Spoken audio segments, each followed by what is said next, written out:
अस्सलाम वालेकुम। अच्छा, तो आज जो हम डिस्कस करने जा रहे हैं वो हैं के कार्स। तो के कार्स क्या होती हैं, इनको क्यों वजूद में लाया गया और इनके क्या फ़ायदे होते हैं, तो ये आज हम डिस्कस करेंगे। तो चलें शुरू करते हैं।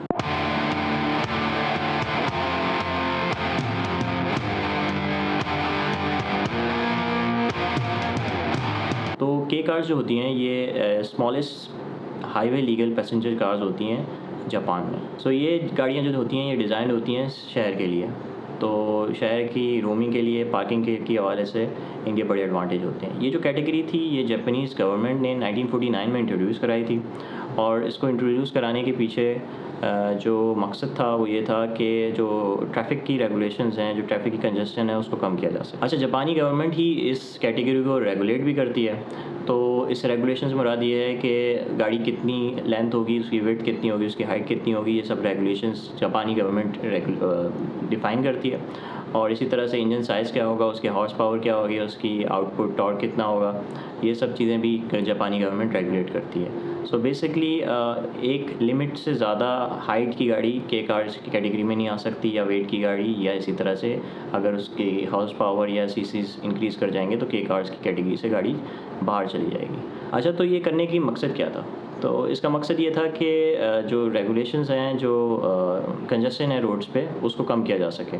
और इसका फ़ायदा लोगों को क्या फ़ायदा होता है, लोग क्यों ख़रीदते हैं के कार्स? तो जापान में इसके लिए स्पेसिफ़िक मॉल्स के इर्द गिर्द भी पार्किंग्स होती हैं जो डेडिकेटेड होती हैं फॉर के कार्स। जो करीब वाली पार्किंग्स होती हैं सारी के कार्स के लिए होती हैं। इसी तरह से अगर आप घर के बाहर अपनी गाड़ी खड़ी करना चाहते हैं तो जापान में इस तरह से नहीं है जिस तरह हम आसानी से खड़ी कर लेते हैं। तो वहाँ पे आपको पुलिस स्टेशन में जाके रजिस्ट्रेशन करानी पड़ती है कि आपकी गाड़ी यहाँ पे खड़ी होगी, जबकि के कार्स के लिए ये अप्लाई नहीं होता और आप जहाँ चाहें जिधर मर्ज़ी चाहें गाड़ी को खड़ी कर सकते हैं। इसी तरह से जब आप रजिस्ट्रेशन के लिए जाते हैं या इंश्योरेंस के लिए जाते हैं तो जो पेपर वर्क होता है वो बहुत ही कम होता है के कार्स के लिए, और जो प्रोसेस होता है वो भी बहुत आसान होता है, और रजिस्ट्रेशन के चार्जेस और इंश्योरेंस के चार्जेस भी बहुत कम होते हैं। और अप फ्रंट जो आप पे कर रहे होते हैं गाड़ी के लिए वो भी ज़ाहिर है बहुत कम होता है के कार कैटेगरी के, जो नॉर्मल कैटेगरी के से मुकाबला करें। और जापान के जो रूरल एरियाज़ हैं, इवन सिटी के जो एरियाज़ होते हैं, वहाँ पे कम्यूट करने के लिए, वहाँ पे पार्किंग करने के लिए ये गाड़ियाँ बहुत आसान होती हैं। तो इस वजह से ये कैटेगरी जापान में बहुत पॉपुलर हो गई है,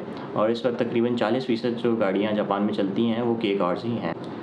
तो ये गाड़ियाँ जो होती हैं इनकी जो डाउन साइड्स हैं वो ये हैं कि ये इनकी लिमिटेड हाईवे कैपेबिलिटी होती है, सिर्फ 4 लोग इनमें ट्रैवल कर सकते हैं। और दूसरा ये है कि इनकी पावर बहुत कम होती है। अच्छा, तो इनके फ़ायदे अगर देखें तो ये गाड़ियाँ जो है वो फीचर लोडेड होती हैं, इनकी फ्यूल एफिशिएंसी बहुत अच्छी होती है। और अगर पाकिस्तान में पंजाब का देखें तो ये life time token tax paid होते हैं, यानी कि बार बार आपको टोकन टैक्स पे नहीं करना पड़ता। अच्छा, जापान में इस वक्त टोटल 4 मैन्युफैक्चरर्स हैं जो कि के कार्स के हैं, जिनमें होंडा है, डाइहाट्सू है, सुजुकी है और मित्सुबिशी है। अच्छा, इस तरह जो मज़दा की गाड़ियाँ होती हैं जो के कार्स होती हैं वो बेसिकली सुजुकी की गाड़ियाँ होती हैं जिनको रीबैच किया जाता है। तो बेसिकली रीबैच करने में सिर्फ लोगोज चेंज किए जाते हैं, यानी कि आगे का फ्रंट का लोगो और स्टीयरिंग के व्हील के ऊपर लोगो चेंज कर दिया जाता है। तो सुजुकी की गाड़ियों को मज़दा जो है वो रीबैच करता है। इसी तरह निसान जो है वो सुजुकी और मित्सुबिशी दोनों की गाड़ियों को रीबैच करता है। और अगर आप सुबारू और टोयोटा की बात करें तो ये दोनों डाइहाट्सू की गाड़ियों को लेते हैं और उनको रीबैच करते हैं। तो इस तरह जो ओरिजिनल मैन्युफैक्चर है वो जापान में सिर्फ टोटल 4 ही हैं। अच्छा, तो आपको ये जानना क्यों ज़रूरी है? वजह यह है कि के कार्स एक बहुत पॉपुलर कैटेगरी है जो कि जापान में बहुत मशहूर हुई है और इस वक्त पाकिस्तान में भी काफ़ी मशहूर हो चुकी है। तो लेकिन इन गाड़ियों का एक पर्पस है, तो वो पर्पस आपको पता होना चाहिए। और अगर आपको पर्पस पता होगा तो आप उसी हिसाब से शॉपिंग करेंगे, उसी हिसाब से गाड़ी को लेंगे।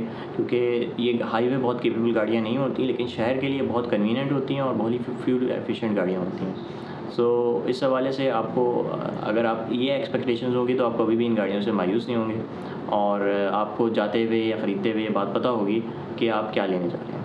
तो ये थी हमारी आज की वीडियो के कार्स के हवाले से। आपको ये वीडियो कैसी लगी हमें कमेंट सेक्शन में ज़रूर बताएं, और हमें अपने फीडबैक से आगाह करते रहें ताकि हम मज़ीद बेहतर से बेहतर वीडियोज़ बनाएँ। तो मिलते हैं इंशाल्लाह नेक्स्ट वीडियो में। अल्लाह हाफ़िज़।